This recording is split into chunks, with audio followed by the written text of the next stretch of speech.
আসসালামু আলাইকুম ভিউয়ার্স, আজকে আমি আপনাদের মাঝে আরেকটা ভিডিও নিয়ে হাজির হয়েছি। ভিডিওটি হলো আপনারা যে মোবাইলের যে এসএমএস গুলো আছে, যেমন মোবাইলের যে এসএমএস গুলো আছে, এই এসএমএস গুলো আপনারা কিন্তু চাইলে ডিলিট না করে হাইড করে রাখতে পারবেন। এটি কিভাবে হাইড করবেন ডিলিট না করে, শুধু আপনি ব্যতীত অন্য কেউ দেখতে পারবেন, এটি কিভাবে করে রাখবেন কোনো অ্যাপস ছাড়াই, আজকে আমি এই ভিডিওতে সম্পূর্ণ সিস্টেম দেখিয়ে দেবো। চলুন তাহলে কথা না বাড়িয়ে ভিডিওটি শুরু করি।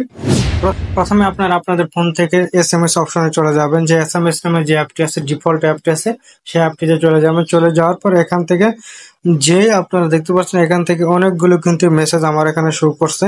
এখান থেকে যে এসএমএসটা আপনারা হাইড করতে চাচ্ছেন, সেই এসএমএস এর উপর কিন্তু ট্যাপ করে একটু ধরে রাখবেন। ধরে রাখার পর এখানে দেখতে পারবেন যে উপরের দিকে কিন্তু অনেকগুলো অপশন চলে আসছে। এখানে কয়েকটা অপশন চলে আসছে। এখান থেকে যে দুই নম্বর অপশন আছে, নিচের দিকে ডাউনলোড এরর নামে একটি অপশন আছে, নিচের দিকে যে দেখতে পাচ্ছেন, এই যে অপশনটি নিচের দিকে, এই অপশনটিতে আপনারা একবার ক্লিক করে দেবেন।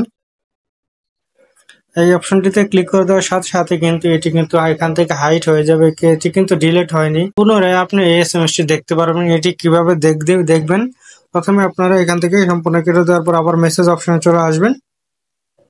চলে আসার পর এখান থেকে আপনাদেরকে দেখাবে যে আপনাদের যদি অ্যান্ড্রয়েড ফোন হয়ে থাকে, এখান থেকে আপনাদের জিমেইলের আইকন দেখাবে।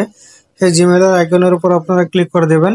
জিমেইলের আইকনে ক্লিক করে দেওয়ার পর এখান থেকে প্রথমে দেখতে পাচ্ছেন যে আর্কাইভ নামে একটি অপশন কিন্তু চলে আসছে। সর্বপ্রথমে এই আর্কাইভ অপশনে আপনারা ক্লিক করে দেবেন। ক্লিক করে দেওয়ার সাথে সাথে কিন্তু এখানে আপনারা দেখতে পারবেন যে এসএমএস গুলো আপনারা এরকম করে হাইড করে রেখেছিলেন, সেই এসএমএস গুলো কিন্তু এখান থেকে দেখতে পারবেন। এখানে ক্লিক করে দিয়ে সেই এসএমএস গুলো কিন্তু এখানে পড়তে পারবেন।